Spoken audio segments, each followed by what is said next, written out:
Saudara menyambut perayaan Hari Trisuci Waisak, InJourney Holding BUMN sektor aviasi dan pariwisata bersama PT Taman Wisata Candi Borobudur, Prambanan dan Ratu Boko akan menghadirkan layanan terbaik. Rangkaian perayaan Trisuci Waisak 2568 BE akan dimulai dari tanggal 17 hingga 24 Mei 2024 di Candi Borobudur sebagai destinasi pariwisata spiritual umat Buddha dunia di Magelang, Jawa Tengah. Perayaan diikuti oleh ribuan umat Buddha dari berbagai belahan dunia. Perayaan Trisuci Waisak ini mengusung tema kesadaran keberagaman jalan hidup luhur, harmonis dan bahagia. Dengan tema perayaan Waisak ini, diharapkan dapat memperkokoh kehidupan berbangsa dan bernegara.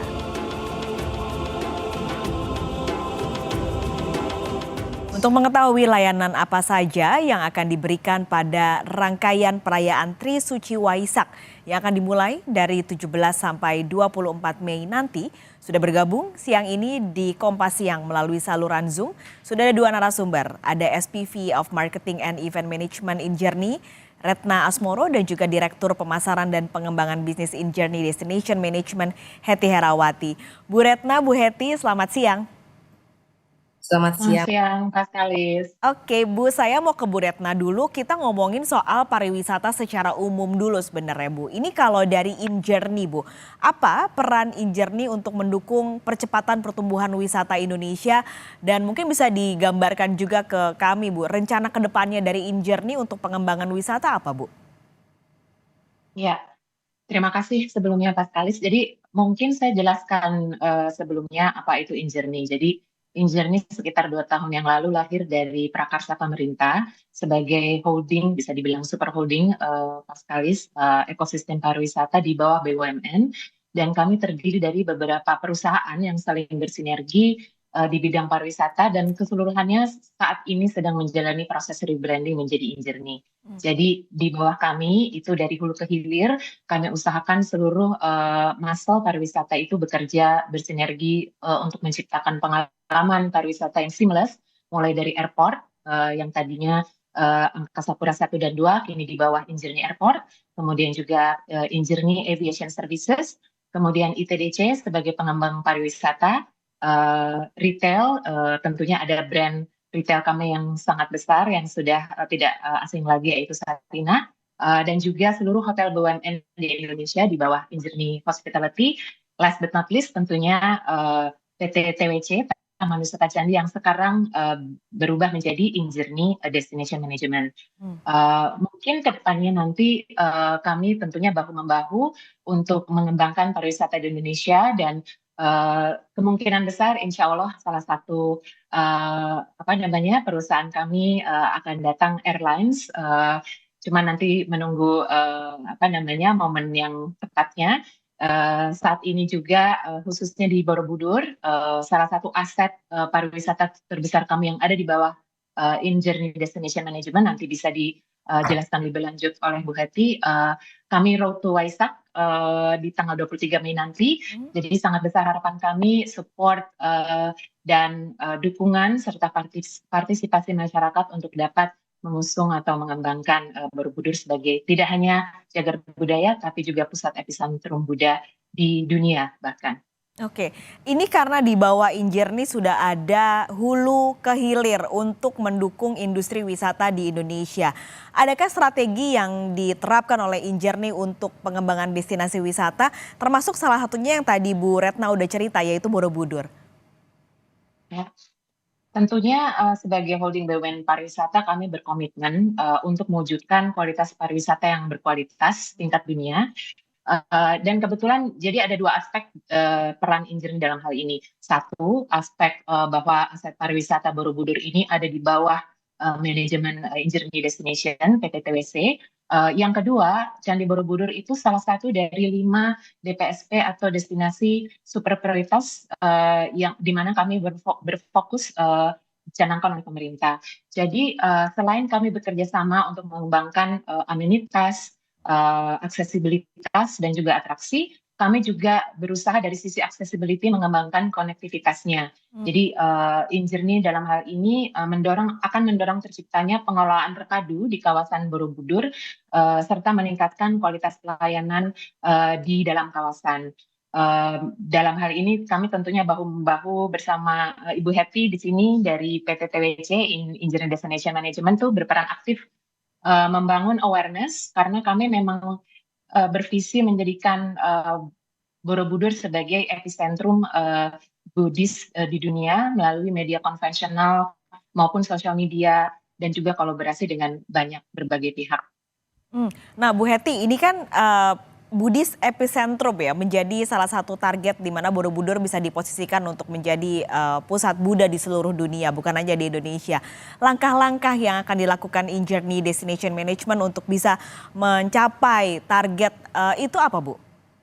Ya, pasca saya tambahkan tadi Bu Retno sudah cerita mengenai langkah-langkah yang sudah dilakukan oleh InJourney Holding ya. Ada 3 hal penting yang kita upayakan saat ini, Mbak Pascal. Yang pertama adalah tentu kita mengupayakan visitor management dan fasilitas fisik ya diperbaiki, ambience yang tenang dan sakral, khususnya untuk wisatawan minat khusus nih Mbak dan pilgrim. Karena kami paham bahwa pilgrim ini pasarnya sangat besar ya, ada 500 juta pasar pilgrim di dunia dan 95%-nya ada di Asia ya. Kami saat ini sedang merevitalisasi Manohara Borobudur Mbak untuk menjadi sebuah meditation dan spiritual center ya, untuk memisahkan atau membuat pemisahan ya, membuat segregasi antara area spiritual wellness yang butuh privacy dengan wisata wisata umum yang sifatnya lebih ramai begitu. Nah, yang kedua adalah tentu saja kita tadi bicara soal event ya. Jadi event-event keagamaan maupun produk-produk atau paket-paket spiritual experience itu kita harus kembangkan. Kita sedang kembangkan, salah satunya adalah event ya. Kalau kita lihat setiap tahun tuh ada 3 event besar Mbak di Borobudur itu. Ada Waisak, ada Tripitaka Canting di pertengahan tahun, dan kemudian di akhir tahun ada Pabaja Samanera. Di samping itu ada banyak program experience berbasis spiritual lainnya seperti meditasi, seperti paket-paket spiritual retreat gitu ya. Nah, ini kita kembangkan terus-menerus Mbak, dan kita sudah melakukan beberapa program juga. Yang ketiga adalah promosi ke target market ya, target country yang spesifik. Jadi kita menyasar Mbak negara-negara yang berbasis Buddhis di Asia. Nah, ini tahun lalu kami sudah melakukan atau menginisiasi mengkoordinir promosi tour spiritual atau kita menyebutnya paket pilgrim begitu ya. Dengan tour operator yang ada dari Thailand, dari Vietnam, Singapura, Malaysia, Kamboja, dan juga ada dari India ya. Nah, ini yang kita lakukan selama ini. Begitu. Oke. Dari 3 hari yang cukup besar dan penting yang akan digelar di Borobudur tadi, yang terdekat ini kan Waisak ya Bu ya, Trisuci Waisak akan digelar pada pekan depan. Pentingnya gelaran atau hari Trisuci Waisak di Borobudur nanti kan seperti apa Bu Hetty, lalu persiapannya sejauh ini bagaimana? Nah, ya, Waisak ini betul sekali merupakan sebuah rangkaian. Kita bilangnya bukan 3 hari, Mbak. Ini mungkin saya boleh bilang ini adalah satu rangkaian event yang paling penting di Borobudur ya. Jadi tahun ini Waisak tuh dimulai tanggal 17 Mei sampai tanggal 24. Tapi sebetulnya detik-detik Waisaknya sendiri terjadi di tanggal 23 Mei. Akan tetapi tanggal 24 masih ada aktivitas dan itu disambung dengan long weekend ya. Dari tanggal 24 sampai 26 ini ada long weekend, sehingga ini adalah sebuah momentum yang cukup komplit, besar dan penting gitu ya. Kami sampai sekarang sudah menerima banyak sekali antusiasme dari masyarakat maupun dari wisatawan mancanegara ya. Jadi persiapannya sudah cukup baik. Prioritas kami ini sebagai pengelola adalah memastikan bahwa acara inti spiritual ini akan berlangsung dengan lebih sakral, lebih khidmat, lebih kyusuk gitu. Sehingga kita sudah melakukan persiapan dari awal tahun, Mbak. Kami juga mengapresiasi ini adalah ada sebetulnya koordinasi maupun kolaborasi yang sangat baik gitu ya dari banyak pihak. Jadi ini dilakukan bersama-sama dengan Kementerian Agama RI, Kemendikbud, kemudian ada Majelis dan Sangga Agama Buddha ya seperti MBMI, dan panitia intinya adalah Walubi, kemudian ada Yayasan Pusdiklat Budi Dharma dan MUNI, serta juga kita melibatkan masyarakat tentu saja ya, PTNI Polri dan Pemda ya.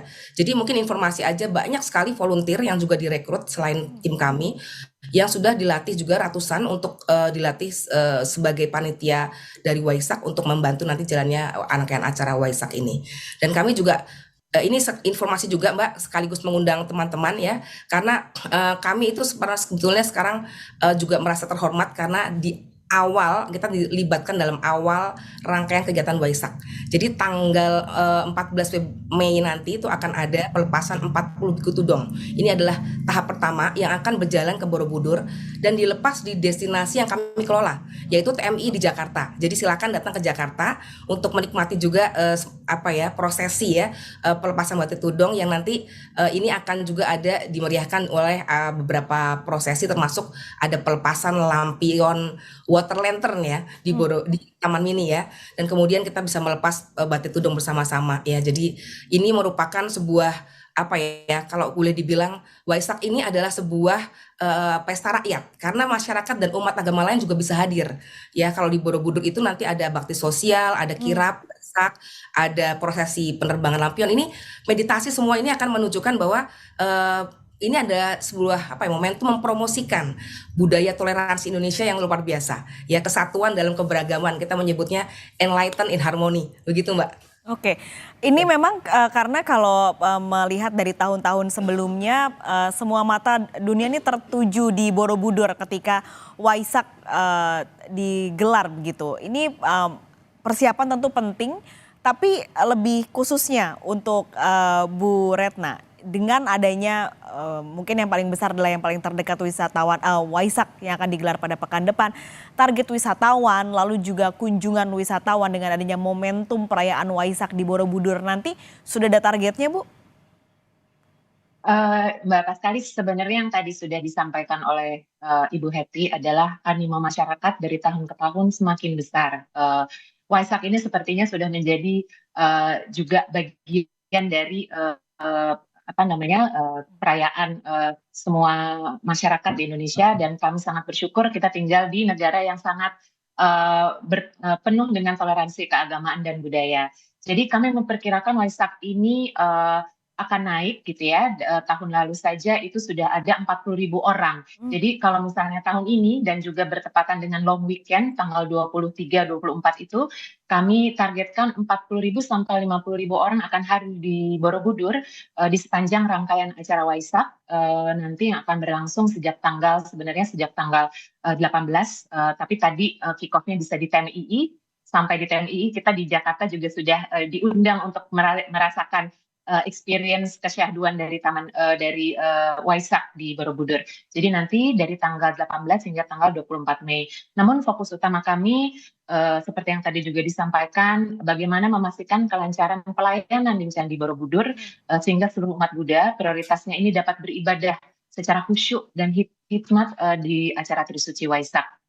Oke, Bu Hetty, ini kalau tadi ada target 40 sampai 50.000 pengunjung karena ada momentum perayaan Waisak. Tapi secara jangka panjang ini apa harapannya untuk dampak dari perayaan Waisak tahun ini? Ya, kami berharap tentu ya seperti tahun-tahun sebelumnya, Waisak ini kan menarik banyak wisatawan ya, baik wisatawan pilgrim, minat khusus. Tapi selain itu juga sebetulnya dia juga membawa berkah dan dampak ekonomi yang luar biasa ke masyarakat sekitar ya. Okupansi hotel, homestay, transport itu akan meningkat. Tahun lalu itu betul-betul full, sampai ada kalanya rumah penduduk saja diubah menjadi sebuah tempat penginapan. Dan juga tahun lalu itu ada lebih dari 7.000 orang mendapat manfaat dari bakti sosial dan pengobatan gratis yang dilakukan sebagai bagian dari kegiatan Waisak. Nah, tahun ini kita harapkan meningkat, Mbak. Mungkin kita mengharapkan targetnya adalah 8.000 orang. Ini dari Panitia Walubi mengkonfirm bahwa ada 8.000 orang yang akan ditargetkan mendapat manfaat dari bakti sosial dan pengobatan gratis yang dilakukan di Borobudur. Kami juga berharap pada akhirnya adalah bahwa energi Waisak ya yang luar biasa ini, yang baik, yang positif ini juga akan memperkuat semangat toleransi dan kebersamaan ya bagi seluruh umat, tidak hanya Buddhis tapi juga umat non Buddhis bersama-sama merayakan berdoa bersama bagi keselamatan, kesejahteraan dan juga perdamaian di bumi Indonesia. Oke. Gitu. Semoga lancar acaranya, Bu Retna dan juga Bu Hetty. Terima kasih sudah berbagi siang ini di Kompas Siang. Sampai ketemu lagi Bu, sehat selalu. Terima kasih. Terima kasih.